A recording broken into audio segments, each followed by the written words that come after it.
আপনার প্রতিবেশী হিন্দু, ভাবছেন আমার তো পাওয়ার আছে, ওর জমিটা দখল করি।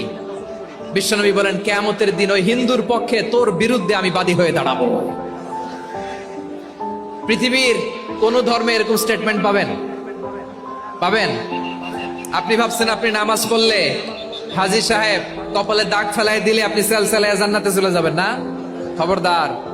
বিশ্বনবী বলেন কোন সংখ্যালঘুর উপর যদি কেউ আক্রমণ করে, তার প্রাপ্য তাকে না দিয়ে যদি তাকে ঠকায়, তার উপর জুলুম করে, তার সম্পদ যদি কেড়ে নেয়, আমি নবী, তুমি মুসলিম হইতে পারো, মুসল্লি হইতে পারো, তার পক্ষে তোমার বিপক্ষে আল্লাহর দরবারে বাদী হয়ে দাঁড়াবো।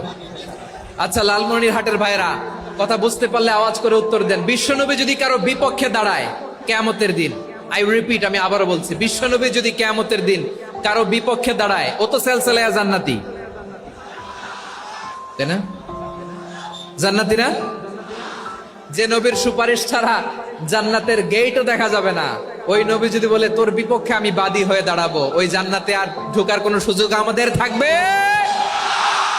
এখানেই শেষ না আমার প্রিয় লালমনিরহাটের ভাইয়েরা, এখানেই শেষ নয়। বিশ্বনবী বলেন মান কাতালা মুআহাদান, বুখারীর বর্ণনা, মান কাতালা মুআহাদান লাম ইয়ারাহ রাইহাতাল জান্নাহ।